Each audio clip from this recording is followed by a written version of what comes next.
Good evening, everyone. Today we will be discussing the role of low-dose radiotherapy in COVID pandemic. And as we know that there is a lot of excitement about this modality of radiotherapy in COVID, and given that there is no one single drug that could effectively cure COVID, there is a lot of hope and excitement for this modality of radiotherapy, which could be utilized in this pandemic with very less side effects.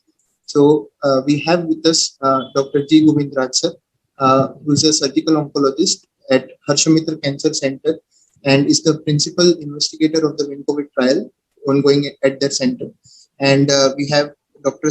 P. Sasipriya madam, who is a radiation oncologist at Harshamitra Cancer Center, and she is the co-investigator of the WinCovid trial. So we welcome you, sir and madam, and thank you for accepting our invitation.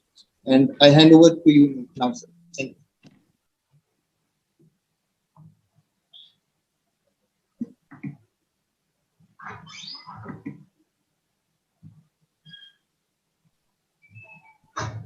Thank you. Thank you, Navneet. Am I audible? Yes, sir, you are audible. Yeah, okay. Can I have the slide sharing option now? Yes, sir, you can share your screen. Okay.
Is my screen visible now, Navneet? Yes, sir, it's visible. Okay. You can just do it full screen, sir. It's okay now? Yes, sir. Yeah, okay. So, good evening, everyone. At the outset, I'd like to thank Navneet Agrawal for giving us this opportunity in Oncology Academic Forum. Today, we are going to talk about this low-dose radiotherapy for COVID-19. And this is our trial, WinCovid trial. That is the acronym. It is a whole lung irradiation as a novel treatment for COVID-19. Our study has been designed as a randomized parallel group active control trial. So we have got two arms. The control arm with a sample size of 17 and the experimental arm with a sample size of 34. So totally we are planning at a 51 sample size. So this is our center. It's Harshamitra Oncology Center.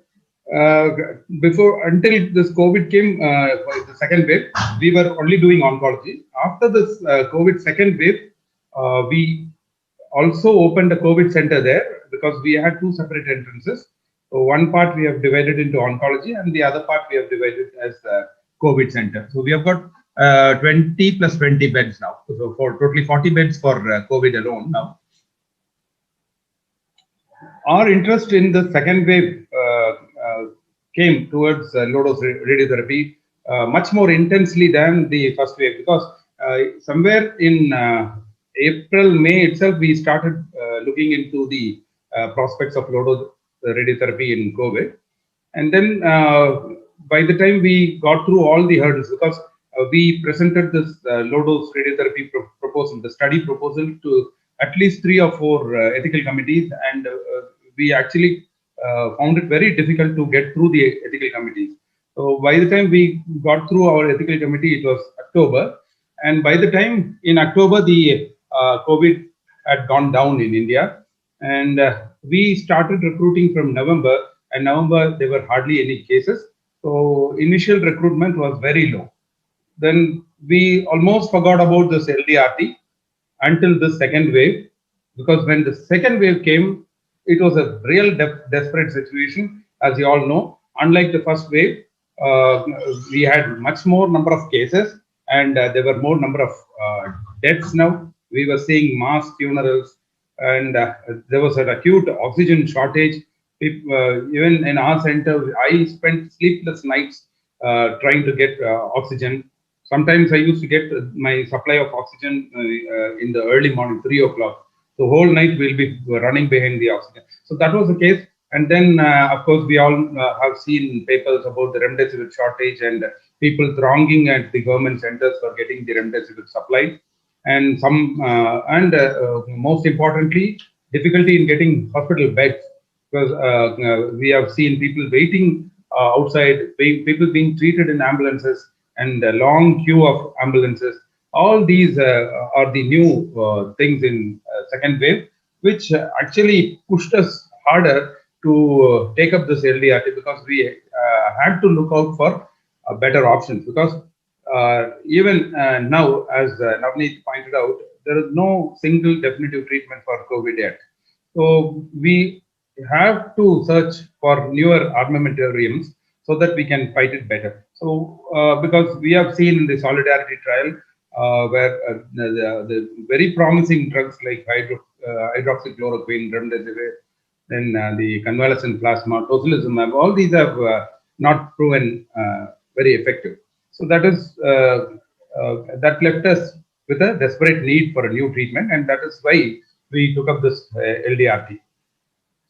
So with that background, I'll also tell you what brought us into this LDRT concept.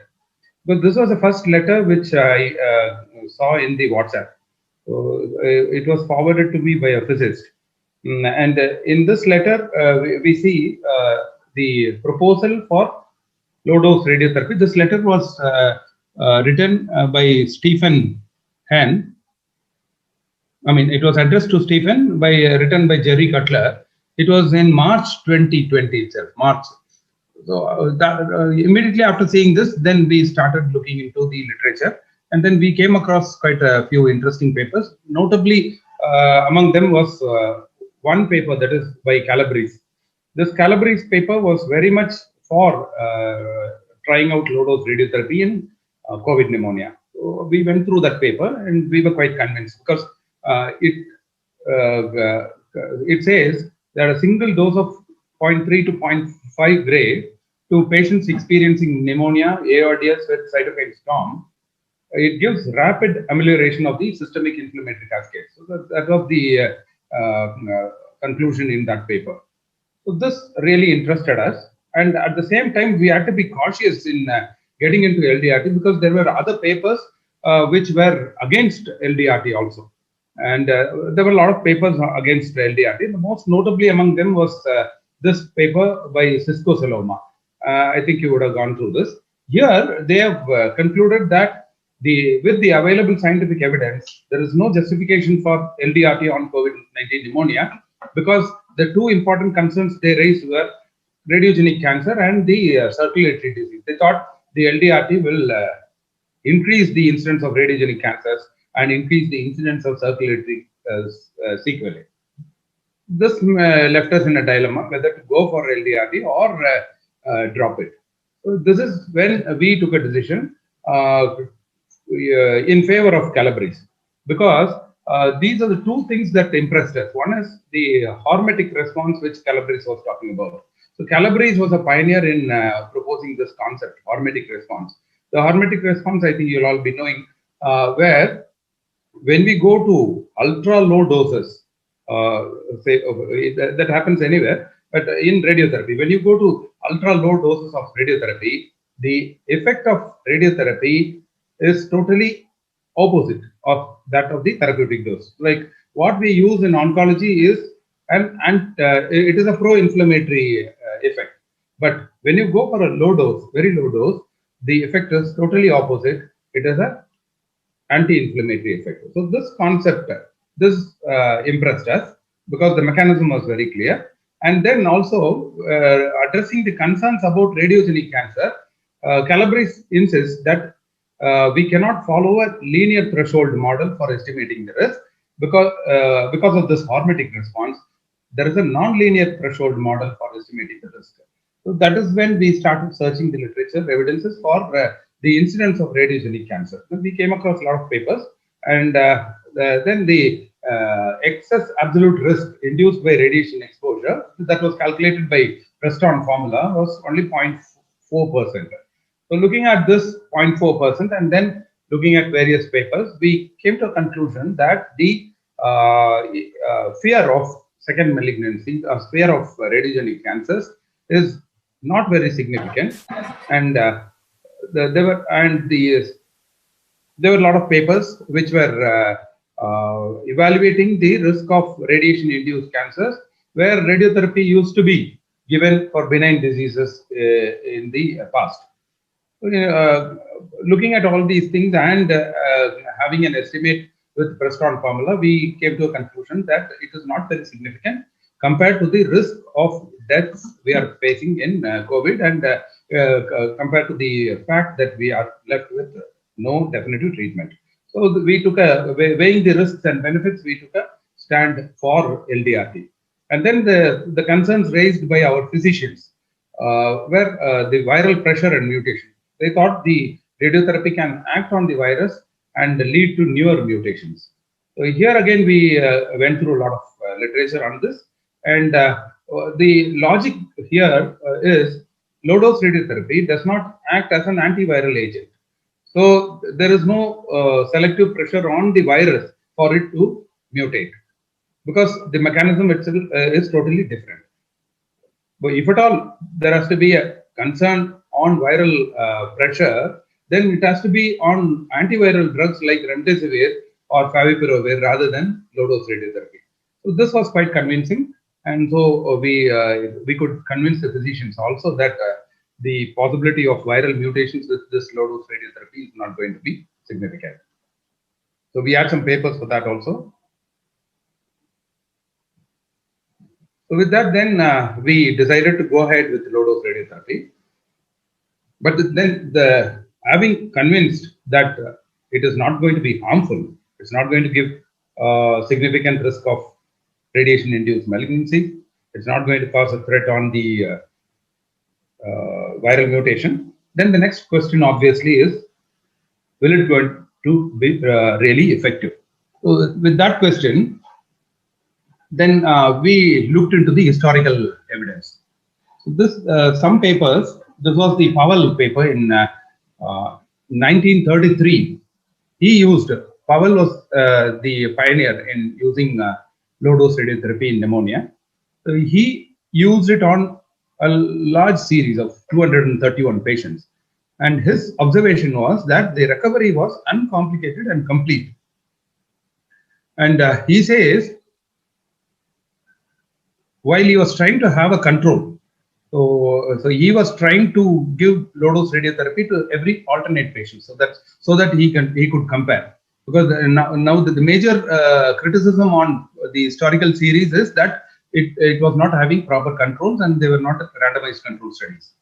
But what happened actually during Powell period was he was planning to have a control, but he could not deny this radiotherapy to the eligible patients because the response was so dramatic and so quick. He couldn't deny this effective treatment to his control patients. This is how he mentions in his original paper.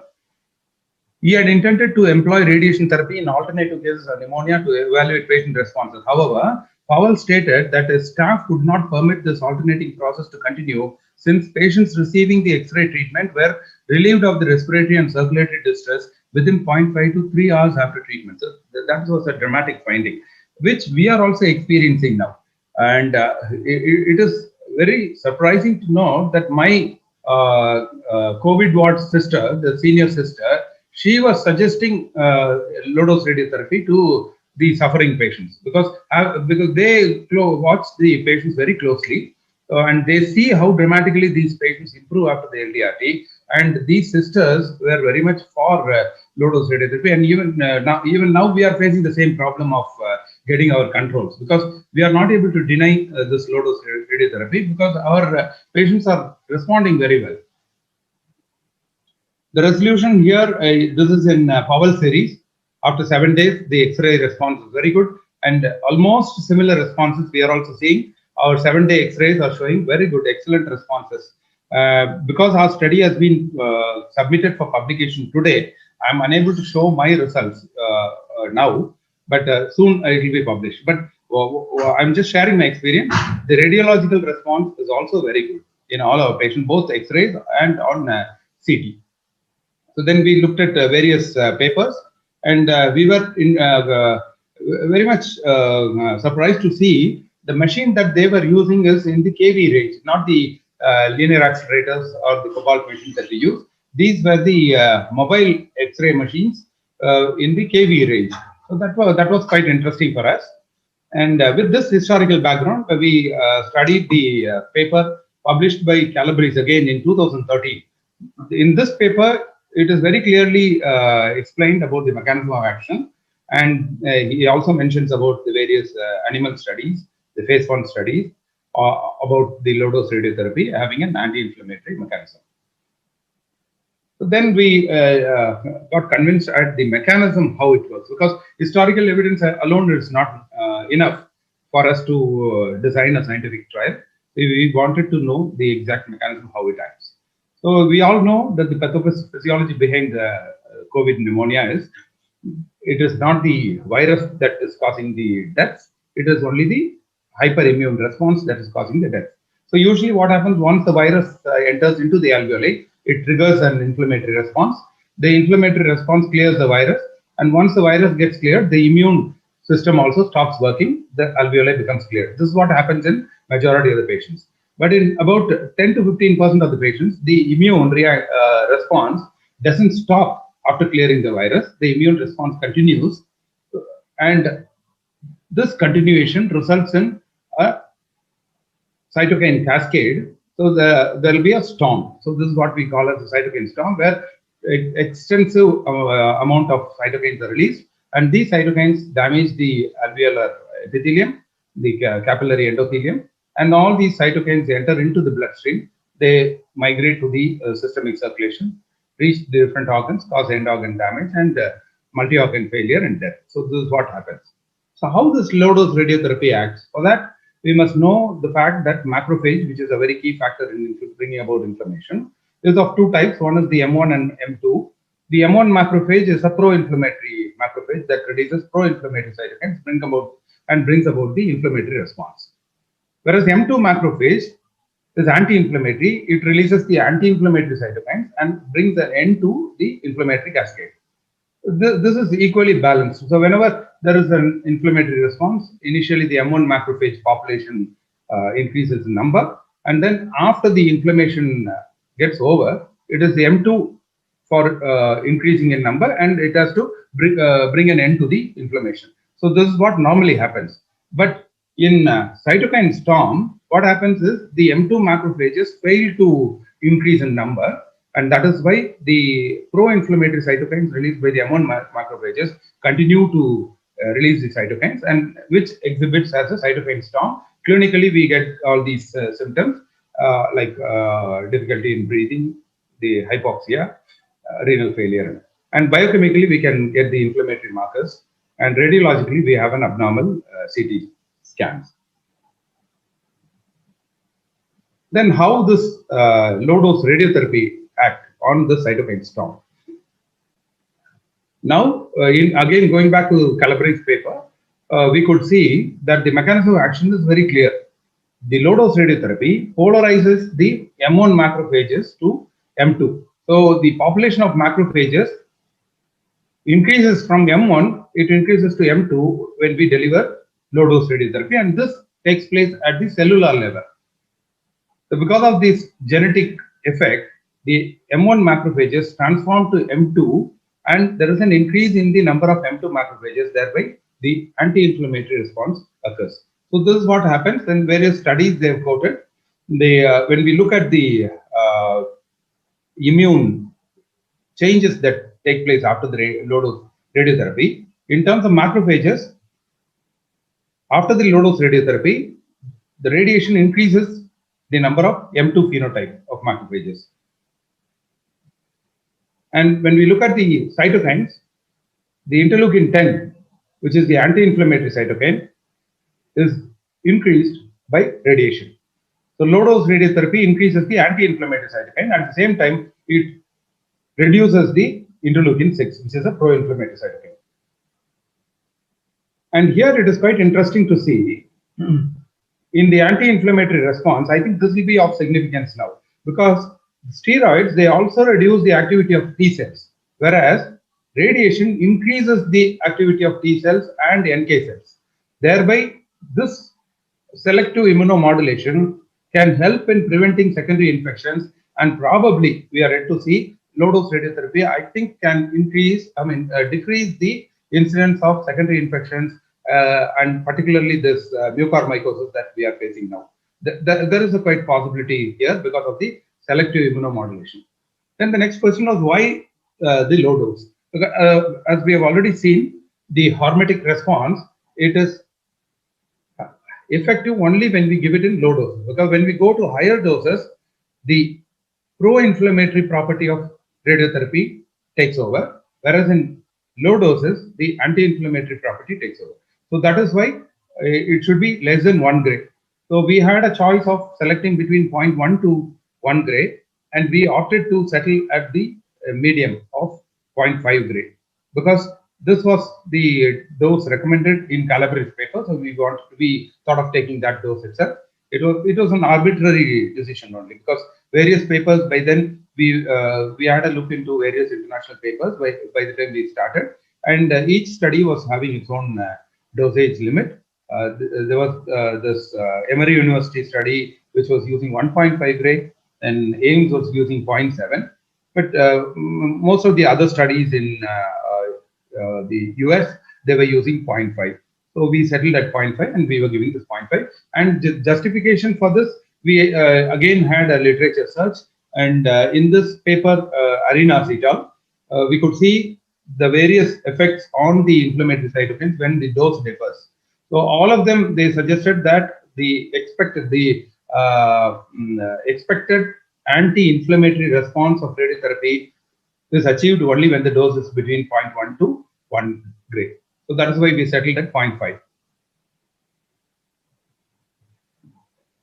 Okay, and these were the studies which we had a look. Multiple studies were going on at that time, and that time Ames was also recruiting their pilot phase with 10 patients. And then we also had a conversation with Emory University, Dr. Khan. We shared his experience over video conferencing, and we were quite convinced that low-dose radiotherapy is really going to change the scenario in COVID management. So we had a look at the published studies, and we could see around 80 to 90% response rates in all those studies which had published the preliminary reports. That is how we got into our study. And then we have started recruiting cases. But initially, from November to the second wave, we could hardly get 10 cases. And that too, the interval between the cases were also very long, and most of the cases did not turn up, and we couldn't get much of the follow-up data also. So whatever cases we had got in the first wave were of not very significant. But in the second wave, there was a huge surge, and this is when we started our own COVID ward, thereby making our technique also easier. And then we started recruiting cases from this month, May. So I'll now hand over to our radiation oncologist, Dr. Sasi Priya, who is my co-investigator, because she's actually delivering. So I will request her to take the technical aspects of how we go into this low-dose radiotherapy.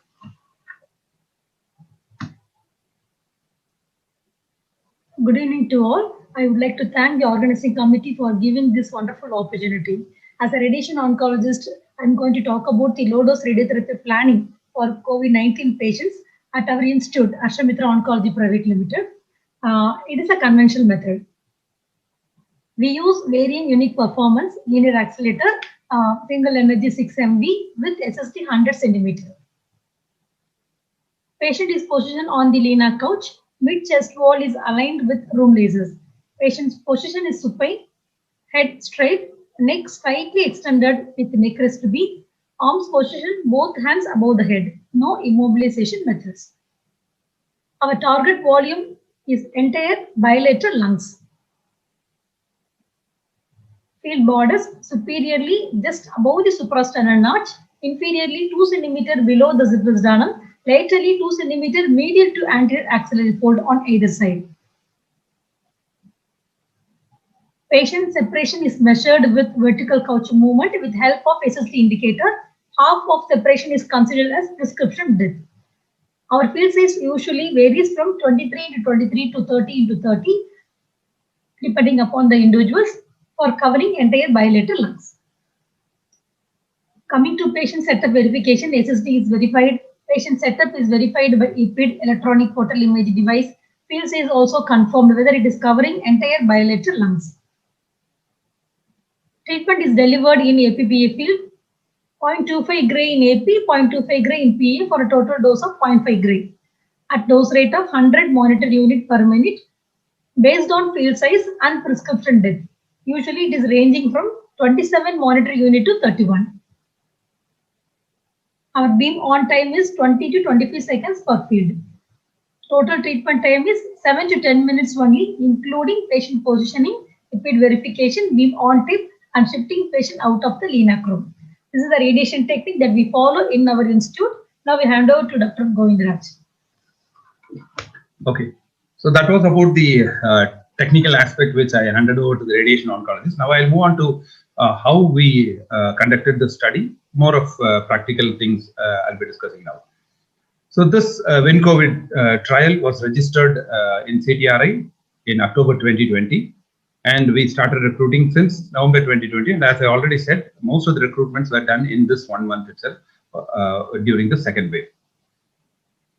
So our objective was to assess the oxygenation response using PaO2 bar FiO2 PF ratio.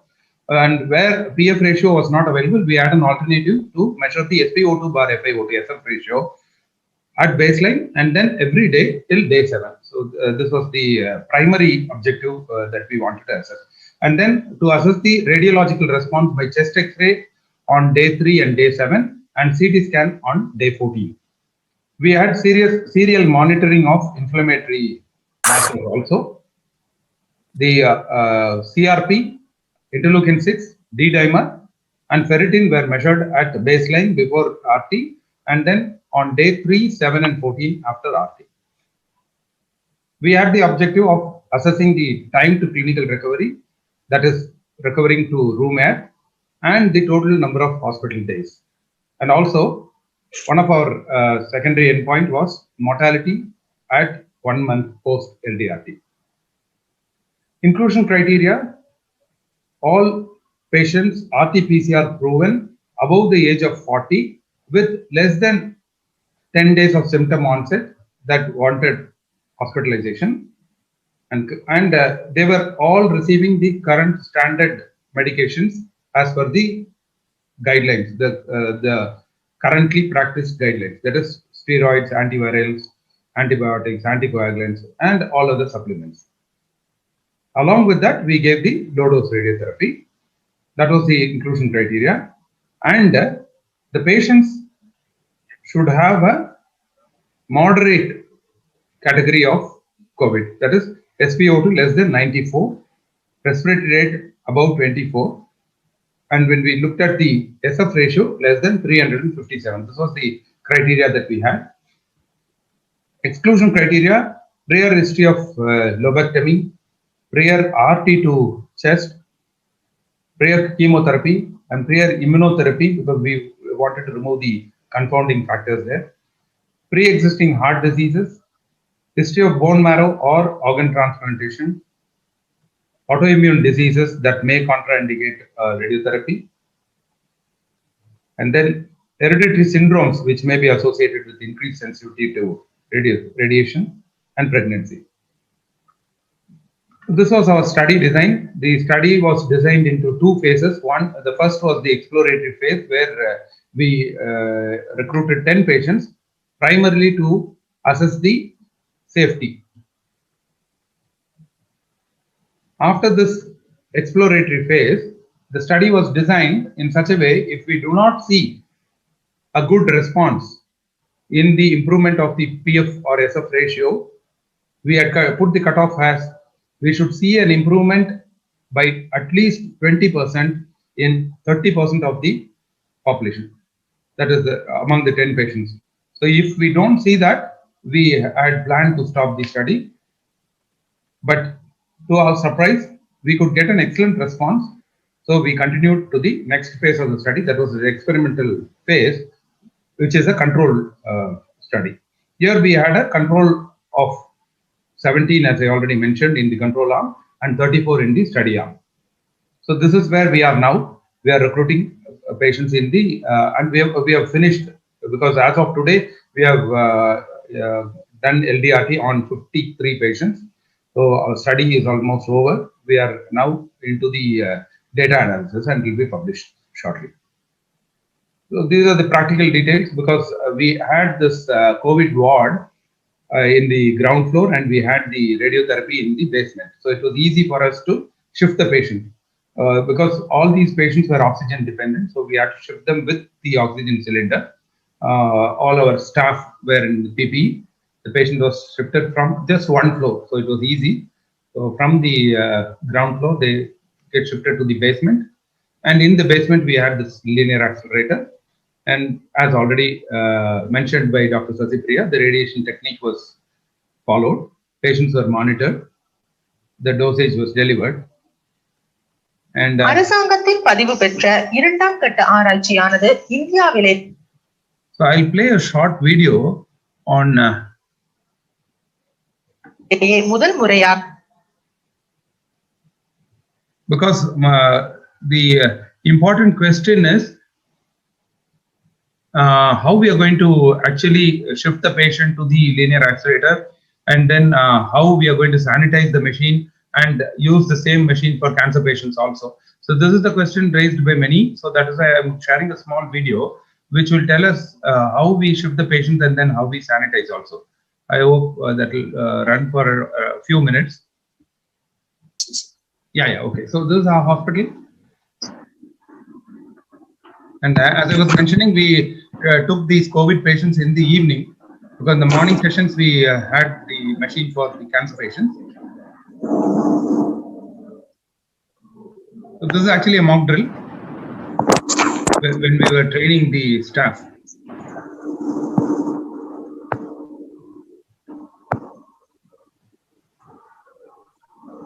This is what happens. We shift the patient and along with the oxygen cylinder. There will be a staff nurse who accompanies the patient during shifting. And they are taken to the basement where our radiotherapy machine is. At this time, we don't allow any other person apart from our team only. Now the patient is entering into the maze.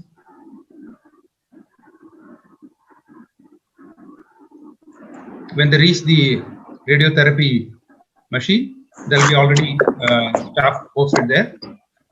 And this team, this is a separate team that we use for radiotherapy. In the morning, we have a different team that treats the cancer patient, and in the afternoon, we have a different team that treats the COVID patient.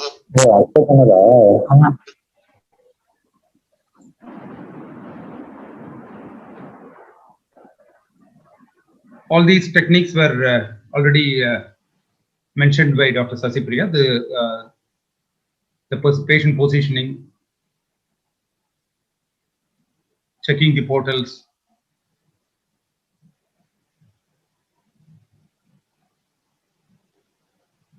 and at this time we also monitor. The sister stays there to monitor the oxygen status, and whenever necessary, oxygen is given. We have a oxygen backup there.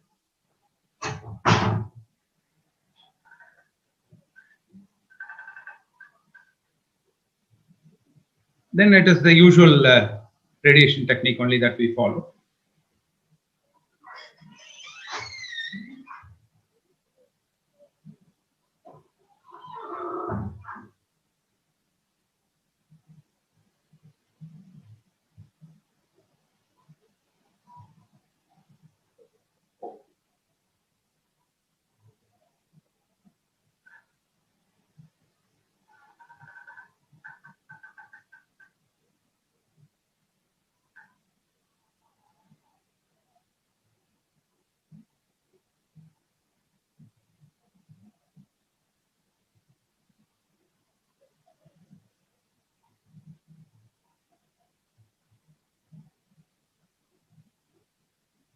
So as already mentioned, 0.25 in AP and 0.25 in PA,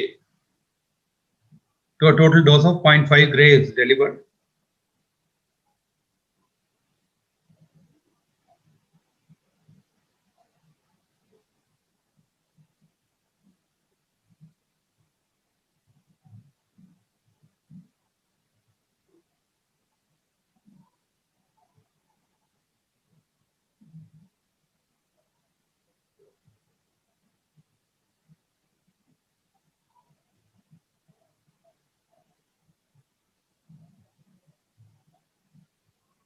And the patient is shifted out as usual, again with the help of our staff with PPE kits.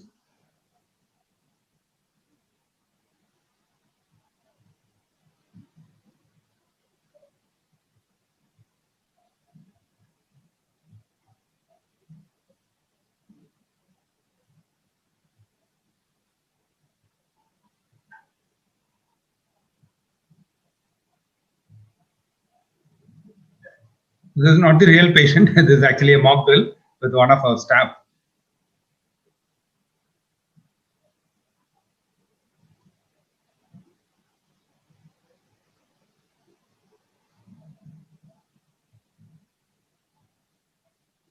And the patient is shifted back to the ward along with that sister with all the treatment details documented.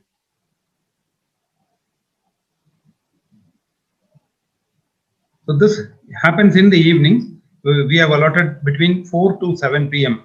for delivering radiation to the COVID patients. So this is when we keep the entire hospital clean and it is empty, except for the patient and the restricted staff who are designated only for COVID treatment. No other person stays in this entire campus. Then the patient is shifted out. So once this is done, then we go on to the disinfection process. This is our Dr. Praveen. He is our junior radiation oncologist in the team who takes care of the delivery and the disinfection.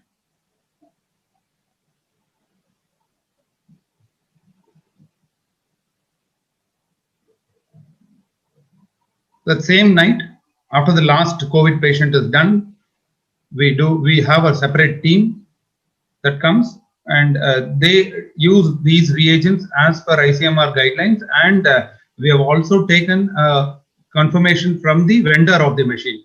So our machine is a variant machine. So we have written to them and they have given us what all the agents that are to be used. I'll put them in my subsequent slides so that it will be of interest to the radiation oncologists, because they have given specifications as to what has to be used for the floor, what should be used for the bellows, the couch, the gantry. All those details are very clearly given by the vendor. The complete sanitization process takes place. What we used to do is we used to cover the couch and gantry with a plastic sheet before putting the patient. Then once the treatment is done, this plastic sheet is removed. And we have got a special team exclusively for this disinfection process.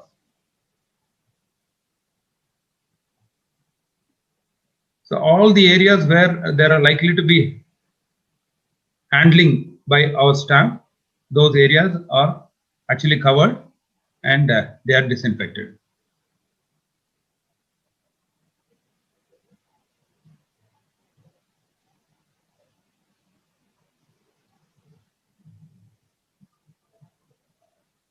Okay.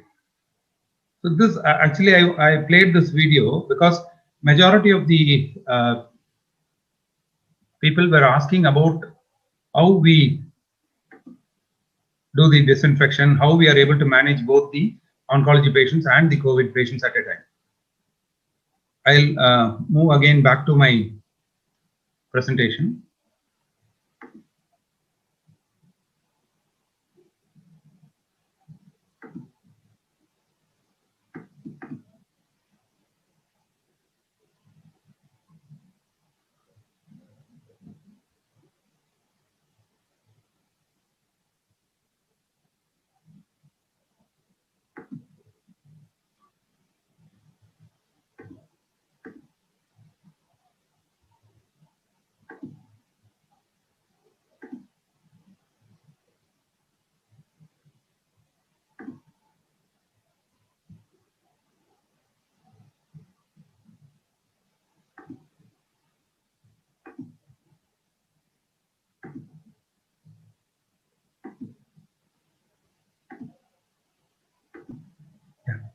My slide is visible again? Yes, sir. Okay, yeah. Okay.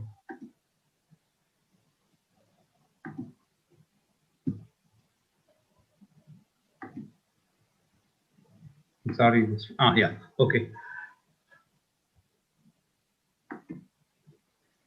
Once the treatment is done, then we have this follow-up as per our pro forma case sheet.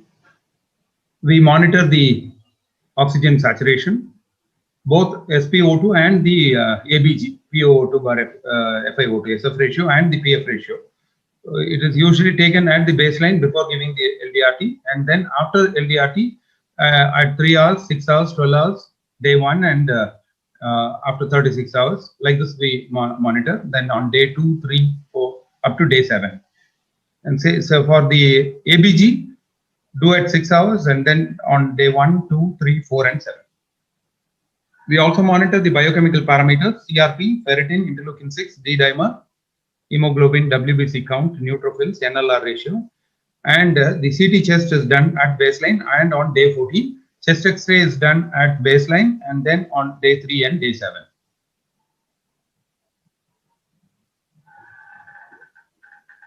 Now we have got an experience of treating 53 patients, and we have analyzed the 25 patients, preliminary data of 25 patients, and we have published our preliminary observation.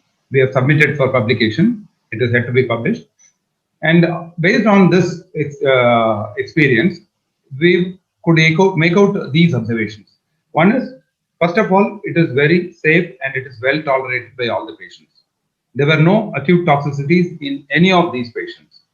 And the oxygen demand reduces by about 50% during the first 24 to 48 hours. This is a very significant finding that we could really appreciate during this time of oxygen shortage. Because this is where our center could actually survive through this oxygen shortage, where we were able to judiciously use oxygen, because most of our patients were given this LDRT, and after that they could be easily weaned off from oxygen. Their demand dropped to 50% in 2 days, and most of them returned to room air within 5 days of giving LDRT. And the early radiographic response, as evidenced by chest X-ray, is excellent. We have got the initial 25 cases with day 7 response X-ray, and it is showing significant improvement. And the clinical recovery is also very fast. The number of days they spend in the hospital is also less. These were the initial observations that we could come across based on our preliminary analysis. I'll just show you a sample case. This was a 52-year-old male with a CT score of 17/25 and had comorbidities, diabetic and hypertensive. His baseline O2 was 92% with 9 liters of O2.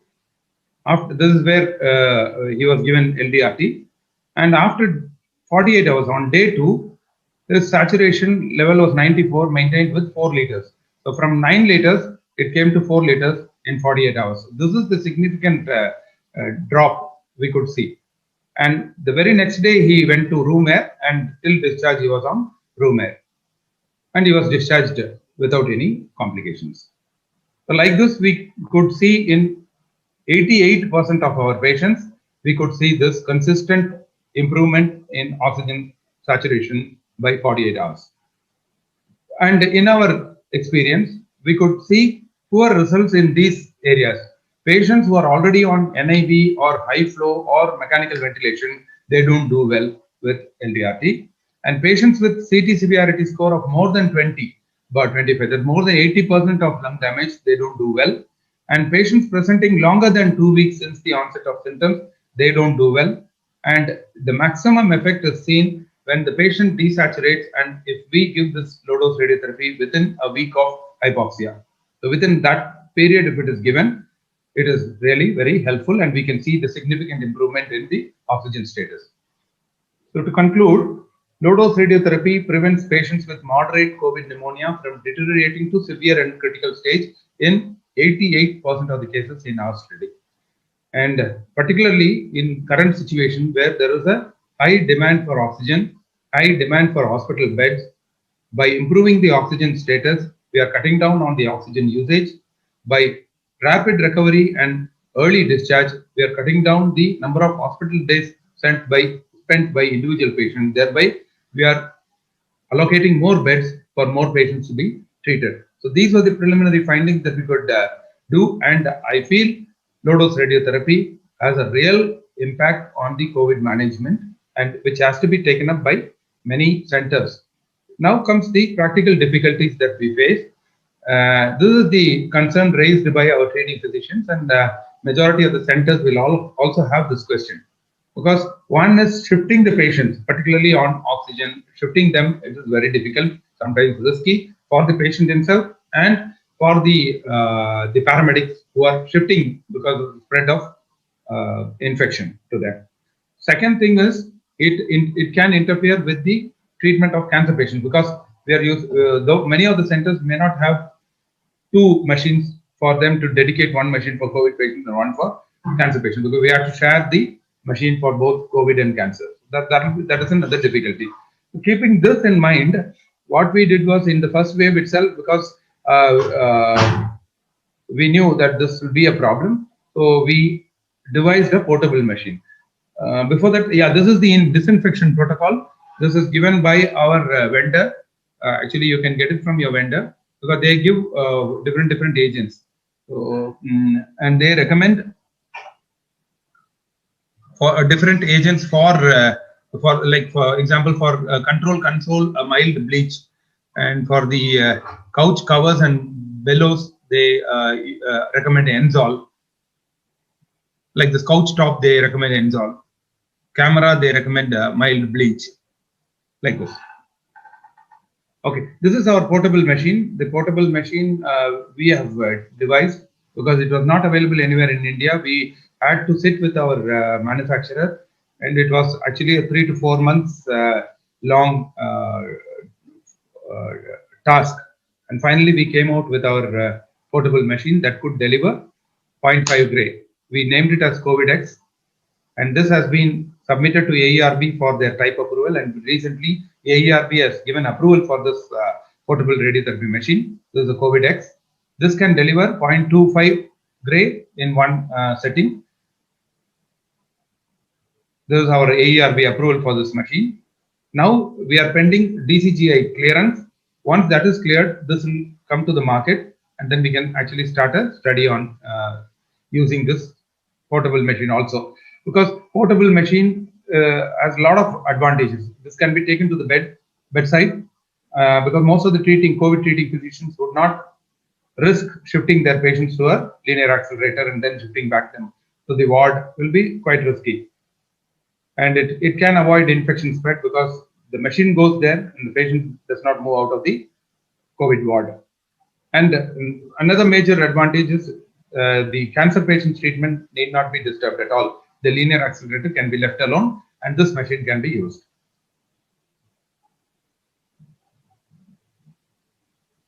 And it will be easier for the patient's acceptance also. Right now, there is a surge of patients, so we are finding it quite easy to convince the patients and recruit them into trial.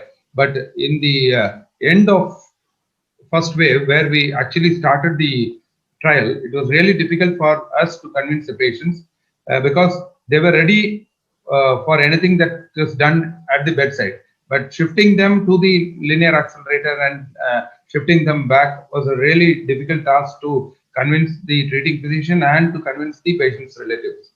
But if it is a mobile machine, then it will be made far easier. This concept of mobile machine is not our new concept. It was already there. As we already saw in Powell period, they used this kV range machines only. And even in this Calabrese study, which actually prompted us to enter into this field, even they have mentioned the X-ray machine only, the X-ray machine of kV range 120 kV, which can be easily used for delivering this low dose radiotherapy. This has advantage in our country because these are the lines taken from this Calabrese paper. So unlike vaccines and pharmacological treatments that are dependent on stock production, this we are actually witnessing now. There is a vaccine demand, there is a demand for remdesivir, demand for tocilizumab. So unlike this dependency on the production, the X-ray devices are one-time production only, and they don't get exhausted, and they can be given as an outpatient treatment, and even in the hospital setting they can be taken to the bedside. And particularly for countries like us, where we can't spend so much on the pharmacological agents. Right now there is a cocktail which is very much talked about, which costs around 1 to 1.25 lakhs. It will have a huge economical burden on our country. Whereas this portable device can be easily manufactured. It can be made available in almost all the COVID treating centers. It's not only one-time procedure. And after that, it can treat a lot of patients. So if not for now, at least in the near future, we have to be prepared for treating this type of COVID pneumonias with a portable device, because it is always, we can hope for the best, but we will have to be prepared for the worst. So with that, I thank you for giving me this opportunity, and I'm ready to take questions if any. Thank you so much. It was indeed a wonderful presentation, and heartiest congratulations to you. Because Harsha Mitra is the only center in India treating COVID patients with radiotherapy, and it's good to see the wonderful results. And, sir, there are many questions coming up, so we will start from the starting point, like for the ethical clearance, which is the most commonly asked question. How to take ethical clearance, and if any center wants to start radiotherapy for COVID, how to proceed for the ethical clearance, whether only institutional clearance is okay, whether or any other authority has to be taken clearance. Sir, please give your opinion on that. Yeah, okay. So we actually need the institutional ethical committee. So if you have a live institutional ethical committee that has been approved by the CDSCO, then that is the first step.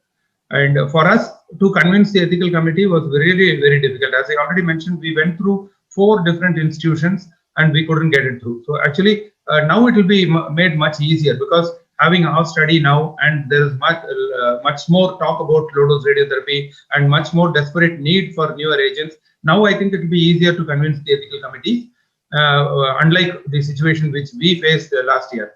And that is why we are ready to cooperate and help all those who are interested to take up these trials. Actually, we have formed a WhatsApp group where we are joining all the interested radiation oncologists or the principal investigators, and we assist them with all our protocol, the design, our ethical committee samples, and we can guide them.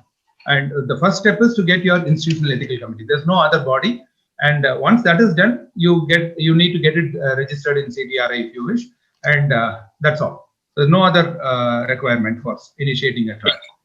No ICMR clearance required? No, your ethical committee. No, we need not get a separate ICMR permission for this, because CTRI is coming under ICMR. So once you register in CTRI and get a registration number, you are authorized to initiate the trial. So registration is compulsory. Again, I heard the registration is not completed because there are few centers who just do the ethical committee approval, and with that they move on. But if you want to publish, I think it is better to have a CTRI registration. Sir, the next question comes about selection of the patient. So first thing is RT-PCR only necessary criteria? Because many patients in the second wave were RT-PCR negative, but they had COVID. So is it necessary to have the RT-PCR report, or they can be taken on the basis of CORAD's score? And will you treat mild patients, moderate patients, or will you also treat severe patients? So how to choose the patients and when to intervene with radiotherapy? Okay. Regarding this RT-PCR, because we designed the study in the first wave, so there we looked only at RT-PCR positive cases, and most of the studies had RT-PCR positivity as the inclusion criteria. But right now we are treating CT positive cases also, but the guidelines themselves have changed, because even CT positive cases can be considered as eligible cases. But then we need to make slight modification in our inclusion criteria, and we have to update that in our CTRI registration. That is regarding the RT-PCR. So it is not mandatory. If you have a significant chest involvement, and CORAD's 5 cases can definitely be treated with LDRT. And the other question on selection, we are not treating the mild cases, and we are not finding LDRT useful in the severe cases, severe or critical cases. So it is the moderate category that is our target. So how we look at the moderate category, based on our practical experience, all those who have desaturation, when their oxygen level falls below 94, and during the follow-up of 1 or 2 days, when their oxygen demand increases, where an oxygen escalation is necessary, those are the ideal patients. We are taking them and treating with LDRT. And most of these patients, once given LDRT, within a few hours, they have a sense of well-being, improvement in the clinical status, and the oxygenation status improves by 48 hours. So these were the cases. You will have to choose only the moderate cases. So, sir, where do you admit your patients? Because many patients must be coming upfront to you. Many patients must be coming after taking some treatment outside. They must be already on some treatment. So, how do you separate these patients, and how do you manage this? Do you admit in a simple general ward, or do you also admit in ICU? Like, what is the protocol of admission and further treatment with radiotherapy and other treatment which is already approved for COVID? Okay. So regarding admissions, right now in our part in Tamil Nadu, in our part of that is Trichy, we have a revised government guideline where we give preference to the patients with moderate disease. That is those who have an oxygen saturation of less than 92. So that is our admission criteria now. For all the mild cases, we put them in COVID care centers, or in selected cases, we advise home quarantine. That was because of the management of the oxygen shortage and the management of the hospital bed shortage. But otherwise, what criteria we had was, we had 3 categories. One is the mild category, which was not desaturating. Those cases, we put them in the normal ward. And then we had an oxygen ward. These were the moderate categories. And then we had an ICU where we put the severe categories and the critical categories. For the admission, the number of days you are asking, the number of days we calculate based on the hypoxia. So the day on which they desaturate, the day on which they need hospital admission for want of oxygen. From that day onwards, up to the first 7 days, that is very crucial, we could see. So if they get this LDRT within the first 7 days of hypoxia, they do really well. Once we delay, the response becomes poorer, and after 14 days, the response is almost nil. And in severe cases, those who are on ventilators, again, the response is very little. Sir, here I want to just ask one thing, because tocilizumab, which is anti-IL-6 receptor, it is IL-6 receptor antagonist. it is given within 24 hours of ICU admission. And the low dose radiotherapy which we are giving is also acting as an anti-interleukin storm, right? So Yes. can we not use this low dose radiotherapy in the patients who are admitted in ICU, like the severe patients, within 24 hours of ICU admission, like using the modality, like you mentioned, the bedside COVID-X, which you have designed. So can this not be also used in severe patients? And another, okay, I'll ask other after this. Okay. See, I think that will be the design for a phase 3 trial where we can compare this low-dose radiotherapy with tocilizumab. I believe Emory University has entered into phase 3. Now they are comparing the LDRT with the standard modalities. And as far as tocilizumab, I don't know how far it is effective because we hear that it is not very effective. But when we have a mobile machine that can be taken to the ICU, then definitely we can look into that sort of a population also, where even in ICU, in the immediate admission, then probably it will be helpful. But later on, after the ICU admission, as the number of days increase, I don't think LDRT will also be useful. But this needs to be studied in the next stage only, when we move into phase 3. And sir, can this be given in the mild patients so that if we give prophylactically a low dose of radiotherapy, they won't progress to the moderate or severe? Can this be done, or what is your opinion? No, it is not actually recommended in mild cases because that is only a viremic phase. So during viremic phase, we don't want to cause an immunosuppression because that is what is the current concept in steroids also. Nowadays, there is a lot of guidelines which recommend steroid only after desaturation because they don't recommend it in the mild case. Same thing applies to LDRT also because we are also acting like steroids and immunomodulation, immunosuppression. So naturally, it shouldn't be given in the early phase where there is a viremic phase and we are actually looking at, we don't want an immunosuppression at that phase. And sir, the other treatments like steroids and antivirals and antibiotics, where they continued all throughout the treatment of the patients? Yeah. So in our study design, we had designed it in such a way that none of the patients are denied of any standard guideline because we are not allowed to do that. I think this again can be addressed in a phase 3. Once we have established the efficacy of LDRT, then probably we can try it out like comparing with steroids. Maybe we can avoid steroids in a selected control group. We can give only LDRT and only steroids. So steroid only versus LDRT only versus LDRT plus steroid. We can design studies like that in future only. But right now, the government also will not allow, our ethical committee also will not allow us to deny the standard treatment. So I think in our study, we are going along with the standard treatment only. Sir, you were, as you mentioned in your presentation, that you were monitoring the inflammatory markers like interleukin 6 and C-reactive proteins all throughout the treatment duration of the patient. So what did you observe, sir? Maybe because initially the markers must be high, and what was your observation? Did they dramatically fall? As you mentioned, in 24 hours, you observed a very good response, clinical response. So was that reciprocated in the inflammatory markers also? No, okay. See, in our preliminary analysis of 25 patients, we had actually looked only at the oxygen saturation as of now. But we have got all these data, and now we have finished our study just a day before. So we have pooled all these data. We are yet to analyze the data on biochemical markers. So we have just got a preliminary result on the oxygen saturation, which is very significant. And we have also looked into the images. The images response was very good. On the day 7 X-ray, day 14 CT was really excellent. But regarding the biochemical markers, we have to analyze the data and yet to see the data. We have not actually gone into it yet.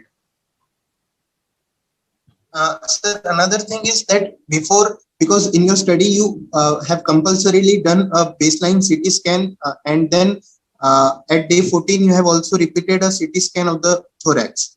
So CT of the thorax itself is a low dose of radiation, because so how do you think that, because in the older days when the they evaluated, as you said, about Powell and other studies, sir. They also showed that in those patients where they have just even taken an X-ray, the patient was better compared to those who have not even taken an X-ray. So here we are doing a CT scan of the chest of the thorax, and it is itself a low dose of radiation. So what is your take? Will you add this dose in the 0.5 gray that you have already delivered, or what do you think that this has no effect? No, I don't think it will have an effect because we have not taken that into consideration. And because when we look at the dose of CT, compare that with what we are delivering, I think the dose that we are delivering, the 0.5 gray, may equal to 50 CT scans. Only then we can talk about anything equivalent. I think the radiation oncologist will agree with me, because the CT scan cannot be compared with the dose that we are giving. And if at all CT was working, then it should have been observed in the patients who had taken CT. But there were no studies like that, and there is no scientific basis for that also. Another thing, sir, can this radiotherapy be given twice? Because we are giving one dose of radiation, one fraction of radiation, we are getting a good response. What do you think? Can we go for another fraction of radiation a few days later, which would also give a good benefit? Like, just a hypothesis I'm asking. Yeah. You see, it is a practical question, because in the Calabrese paper, they have mentioned that another dose of same 0.5 gray can be delivered after a week interval, so 7 days interval. Today, actually, we have delivered such second fraction to one patient. So this patient, he came with a CT score of 20. So after our initially he was on NIV, and then he deteriorated to ventilator. Then after that, we gave that low dose radiotherapy. He is still critical one day now, but slightly improved. He is now having 15 liters O2 with NRM, non-rebreathing mask. So we thought he may be benefited with the second dose, because from the first dose, now he is on day 7. So we have actually irradiated him today. So maybe for this question, I can answer 2 days later. Sir, there is a lot of excitement about the COVID-X machine which you mentioned. So how to design it? Because in India, we have many portable X-rays available in hospitals. So can it be converted into a radiotherapy machine, just like you mentioned? Can it be used for treatment of COVID in this low-dose radiotherapy?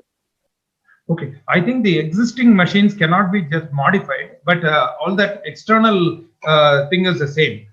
There is some modification in the tube, but this is more related to the manufacturer, and this product is particularly patented. So I am not able to comment on the technical and the minor details about COVID-X because it is patented and it has to be tested again. Because we have just got the type approval from AERB. The next step will be to commission it, install, and then use it on the patients as a trial setting. And then we'll have to submit the results again to AERB. After that only, the AERB will give clearance for manufacturing more such machines. But practically speaking, it is possible, because our manufacturer could do it within a period of 1 month initially. And he was telling that he can make it within 15 days if given an opportunity, if a need arises. Okay. Sir, there are many questions in the chat box also. We have already covered many of them. Sir,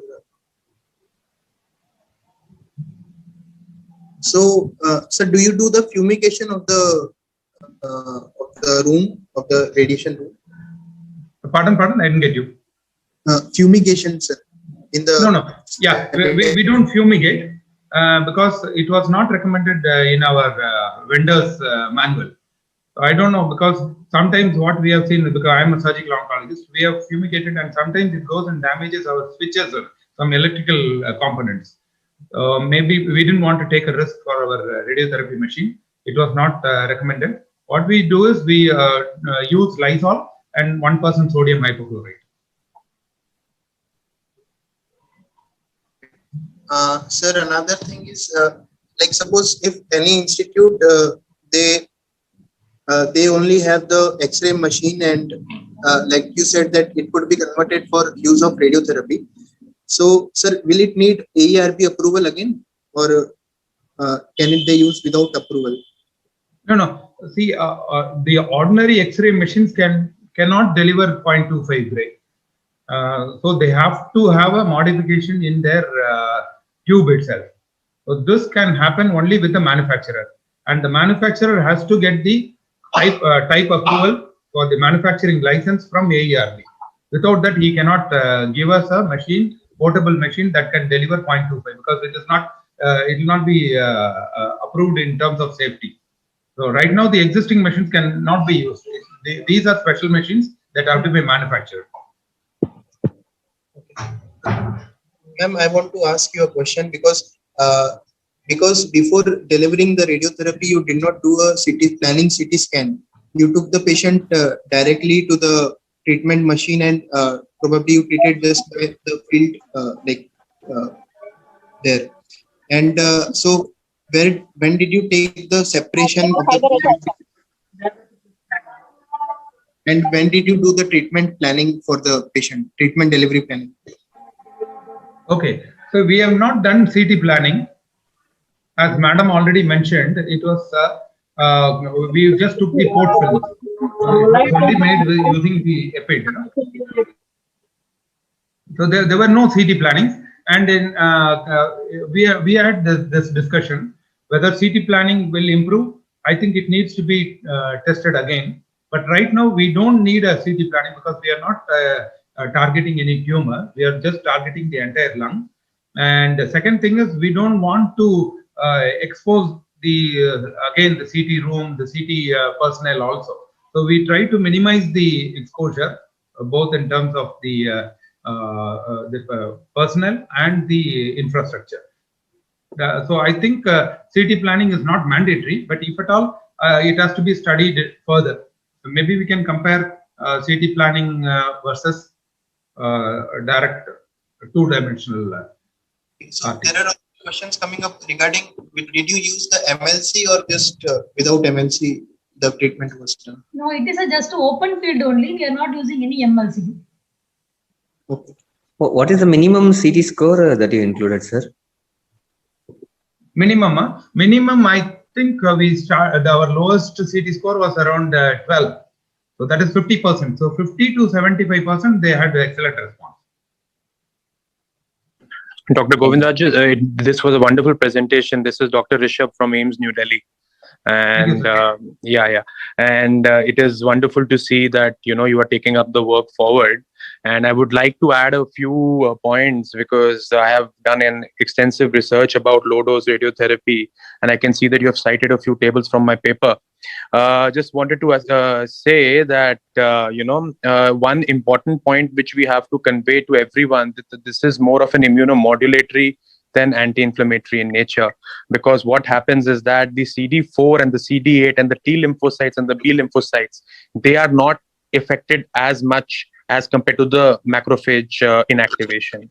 With steroids, it is basically causing pan anti-inflammation, and with this, it is not pan anti-inflammation.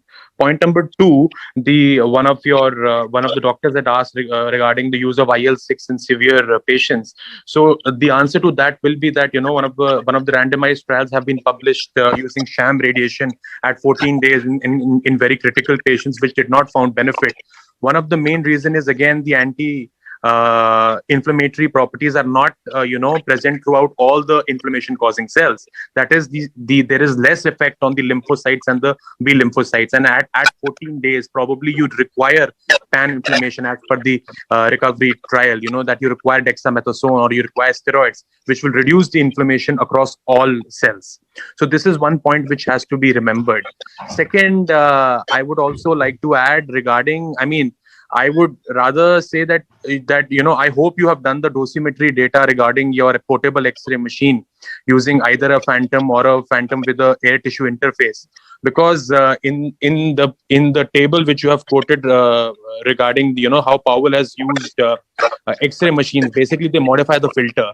Once you modify the filter, you are able to penetrate deeper, but they at that time there was no dosimetry, so they measured only the dosimetry in air. Now what will happen is, if you use the conventional X-ray machines, first of all you will require a larger field size, which is achievable, but what is more important is that the penetration of the energy is not that good. So you might have a lot of dose heterogeneity across the entire lung. So if there is dose heterogeneity, that and even if there is some areas of hotspots, and let's say you're prescribing 50 centigrade, and in some areas it's going higher, so there might be some areas which will get high dose, some areas will get low dose, and you might not get a good homogeneous dose if you are trying to prescribe at 11 centimeters, like how you were trying to do with the MV Linacs. So this is one area which I want you to be at least cautious while using portable X-ray machines.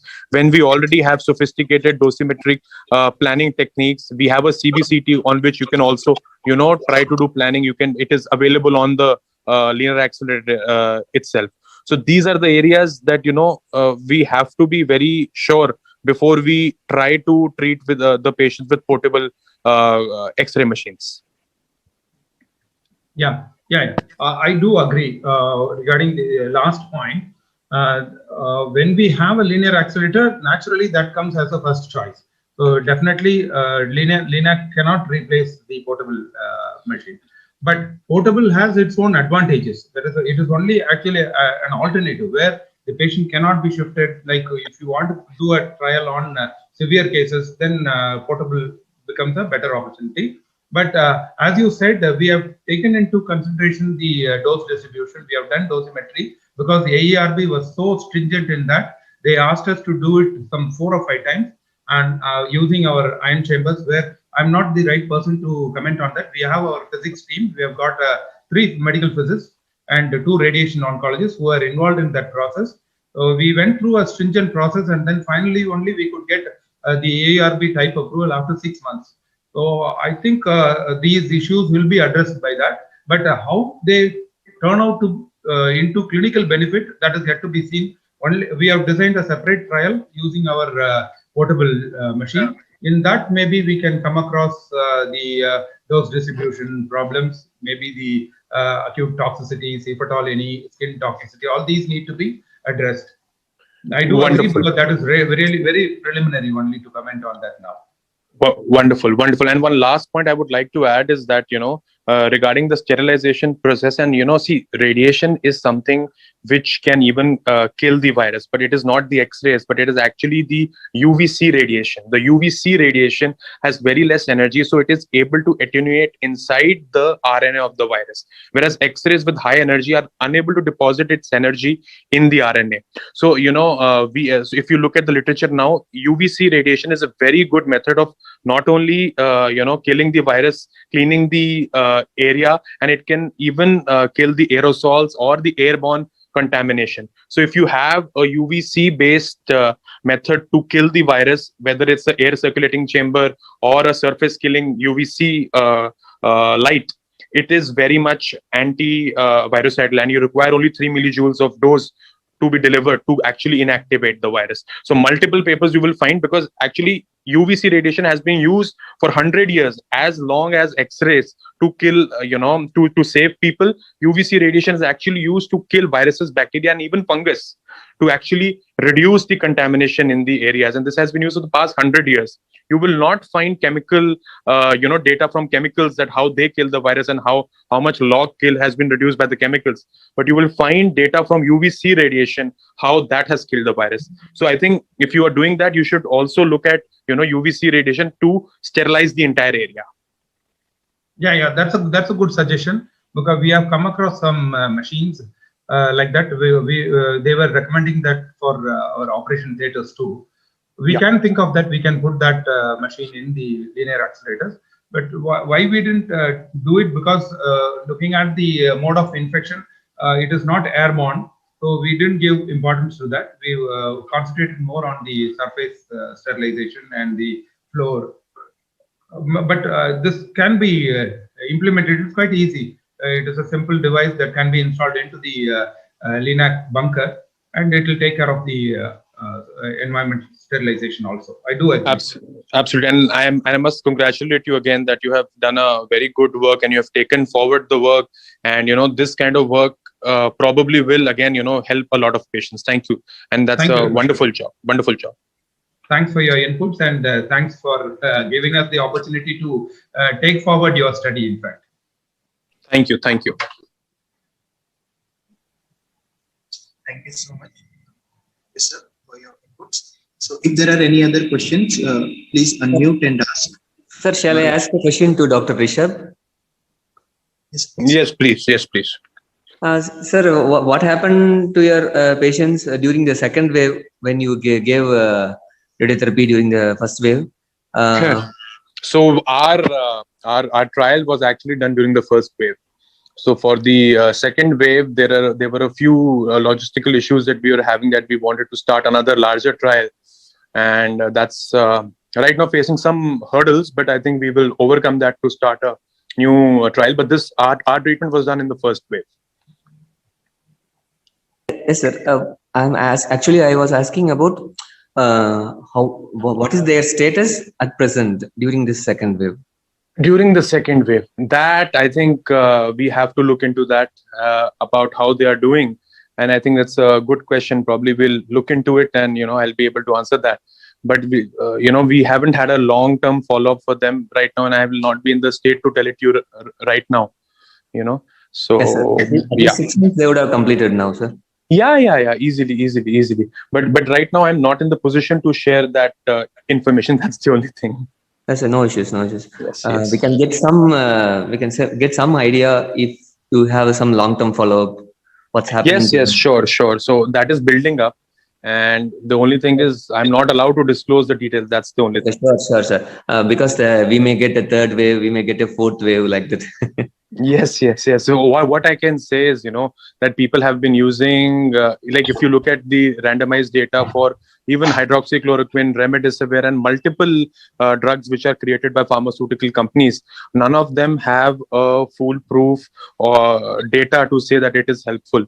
But once it comes to radiation, every ethics committee raises its eyebrows and tries to stop this kind of treatment to probably a very potential treatment. I mean, it has good potential, but we are like how even have what happened with Powell, that his statement is so thrilling to read, that he could not give low dose he could not give low dose radiotherapy to patients who were in the control arm.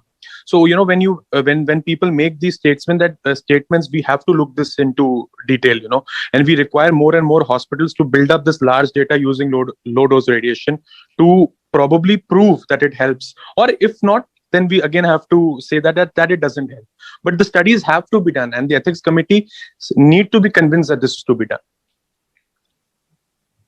Thank you, sir. What was the lowest SpO2 level for you? See, a lot of patients, what we had got, they were having, they were at 15 liters, 12 liters, and we saw dramatic responses. In 3 days, 5 days, they just came to room air, which was what was very surprising, for at that time to see that how dramatic the response was. So people coming from 88% saturation with 15 liters to 94% saturation on room air in 5 days.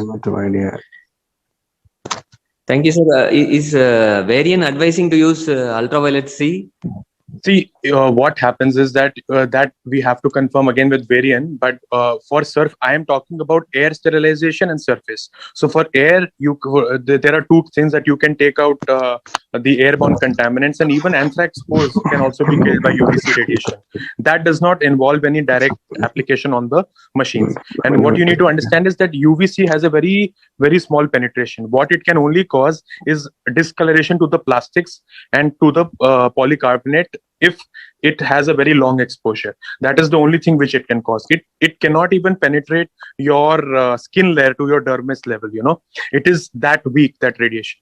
So it may only cause discoloration of the plastic for the variant, and it might cause, I'm not saying that it will cause, but if you want to be completely safe, airborne, and decontaminate the air, you can always use UVC because it works in an enclosed chamber by sucking in the air and killing the virus. Thank you, sir. Harish Kumar from Tiruchi. Congratulations, Dr. Govindraj, for the wonderful, innovative idea. I'm just curious to know about the cost which you had arrived, so that we can tell our patients that will be the exact cost. Sir, actually, we haven't fixed a cost for the radiotherapy as such because it is a trial. But what we are doing is we are just charging for the consumables that are used, because we need one set of the PPE kits, and then this has to be followed with the disinfection process, because as I showed in my video, it was a very cumbersome process which involved money. And then again, we have included certain tests like interleukin-6, ferritin, D-dimer. All these have to be done serially. So these are really cost-involving things. And on day 14, we have to repeat another CT. So including all this, only we charge them. And then these people are also on oxygen during the delivery of the treatment. So taking all this into consideration, we have charged them an arbitrary amount. But I don't think we can fix an amount for this trial, but it is only for the consumables. I think that will vary with the center which is doing it. Thank you. If there are any other questions, please feel free to unmute and ask.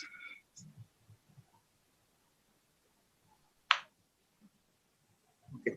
So, sir, I think there are no more questions. It was extensively discussed, and I'm really thankful to you for giving us your precious time. And I hope this modality becomes mainstream, and many institutes come forward and do this, and it becomes and comes in the main guidelines all over India.